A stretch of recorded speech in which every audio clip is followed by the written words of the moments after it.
주일마다 쓰는 나의 신앙일기 TV 데일리 큐티 나무향기입니다. 오늘은 고린도후서 5장 1절에서 7절을 묵상하겠습니다.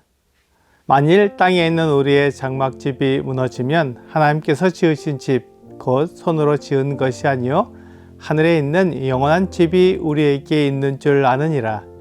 참으로 우리가 여기 있어 탄식하며 하늘로부터 오는 우리 처소로 덧입기를 간절히 사모하노라.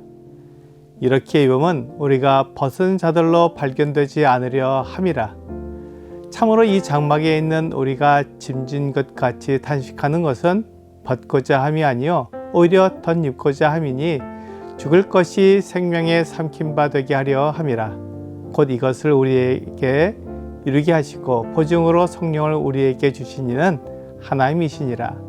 그러므로 우리가 항상 담대하여 머무르 있을 때에는 주와 따로 있는 줄을 아노니 이는 우리가 믿음으로 행하고 보는 것으로 행하지 아니함이로라. 땅에 있는 우리의 장막집은 무너질 수밖에 없는 존재입니다. 흙으로 만들어졌기에 시간이 지나면 무너지게 되어 있습니다. 그래서 우리는 육체를 자랑하지 않고 하나님을 자랑합니다. 바울이 육체를 자랑하지 않는 것은 거짓 교사들의 가르침과 관계 있습니다. 그들은 율법을 지켜야 한다고 말하면서 육체를 자랑합니다. 내가 이렇게 율법을 지키며 십계명을 지킨다고 말합니다. 그러나 그것은 잠깐 존재합니다. 눈에 보이는 이 세상에서 존재할 뿐입니다. 영원하신 하나님께 그것은 아무것도 아닙니다. 하나님은 영원하시기 때문에 잠깐 있는 것은 가치가 없고 영원한 것만 가치가 있습니다. 하나님께서 약속하신 것은 예수 그리스도를 믿는 사람에게는 영원한 집을 주신다는 것입니다. 이것은 부활을 가리키는 것입니다. 우리의 흙으로 만든 육체가 죽게 되면 오히려 하나님께서 주시는 영원한 몸을 가지게 됩니다. 그래서 그것을 사모합니다. 그날을 기다리고 주님께서 주실 그 새로운 몸을 기대합니다. 예수님께서 다시 오시면 하나님이 약속하신 것이 이루어질 것입니다. 우리는 그것을 예수님의 부활을 통해 확신하게 됩니다. 고린도전서 15장 23절과 24절은 그러나 각각 자기 차례대로 되리니 먼저는 첫 열매인 그리스도요 다음에는 그가 강림하실 때 그리스도에게 속한 자요 그 후에는 마지막이니 그가 모든 통치와 모든 권세와 능력을 멸하시고 나라를 아버지 하나님께 바칠 때라 라고 말씀하고 있습니다. 그리스도께서 부활의 첫 열매이시기 때문에 그리스도의 부활이 기준이 됩니다.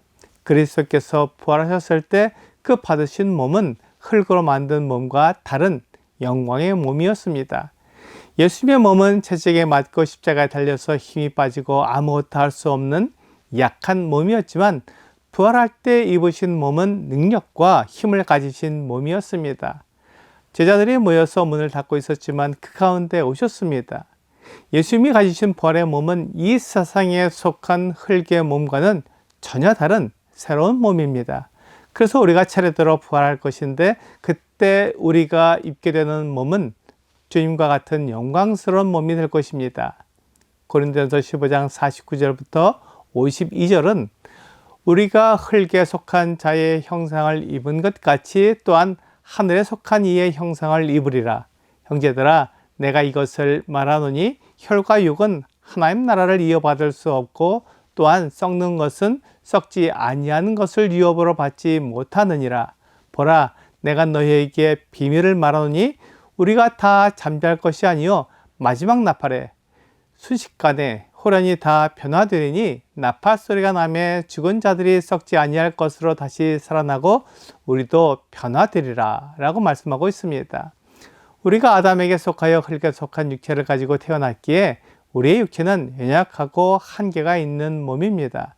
그러나 그 몸이 죽고 부활할 때는 하늘에 속한 이에게 속하기 때문에 하늘에 속한 이와 같은 영광스러운 몸을 입게 될 것입니다. 바울은 우리가 어떻게 부활할 것인지 묻는 말에 마치 씨를 심는 것과 같을 것이라고 말합니다. 씨를 심을 때는 그 씨에서 나올 식물의 모습을 생각할 수 없습니다.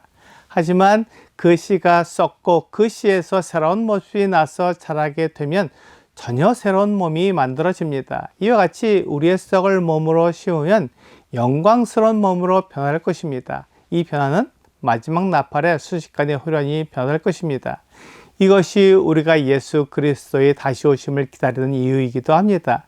그때가 되면 우리의 썩을 몸이 썩지 않는 것으로 변화하기 때문입니다.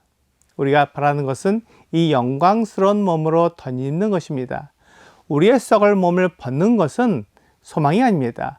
그것은 때가 되면 자연스럽게 벗게 될 것입니다. 그러나 우리가 벗은 채로 있는 것이 아니라 영광스러운 몸으로 덧입게 될 것입니다.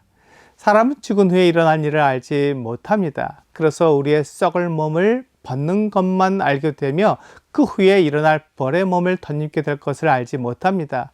그래서 부활의 몸을 사모하지 않고 어떻게든 이 세상에서 눈에 보이는 이 육체를 위해 살려고 합니다. 하지만 그 몸은 시간이 되면 벗어지게 될 것입니다. 그렇게 벗겨진 몸으로 사는 것이 우리의 소망이 아니라 영원하고 영광스러운 부활의 몸으로 덧입는 것이 우리의 소망입니다. 우리가 부활할 것을 보증해 주시는 분이 성령입니다.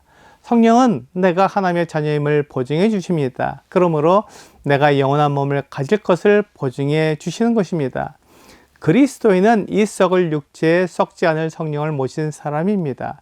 그러므로 눈에 보이는 육체를 위해 살 수도 있고 눈에 보이지 않는 성령을 위해 살 수도 있습니다.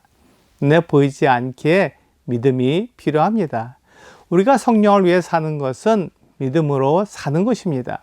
보이지 않는 영원하고 영광스러운 몸을 위해 사는 것은 믿음을 요구합니다. 그리스도인은 믿음으로 생명을 얻을 뿐만 아니라 믿음으로 영원하고 영광스러운 몸을 바라는 것입니다. 우리가 눈에 보이는 육체를 위해 살지 않고 눈에 보이지 않는 영원한 생명과 영원한 육체를 바라며 삽니다. 오늘의 적용 질문을 보겠습니다. 내가 가장 소망하는 것은 무엇인가요? 오늘 본문과 내 생각이 차이가 있다면 이유가 무엇인지 기록하면서 바른 것을 찾아보세요. 내가 가장 소망하는 것이 이 세상에 속한 것이라면 나는 눈에 보이는 것을 위해 사는 세속적인 사람입니다. 내가 눈에 보이지 않는 영원한 생명을 얻은 사람이라면 눈에 보이지 않는 부활의 몸을 소망하며 살아가야 합니다. 오늘 이 세상에 속한 것은 소망의 대상이 될 수 없습니다. 그것은 사라지게 되기 때문입니다. 그렇기 때문에 우리가 소망하는 것은 보이지 않는 것입니다. 보이지 않는 영원한 것을 바라며 그것을 위해 살아가는 여러분과 제가 되기를 주 예수님의 이름으로 기도합니다.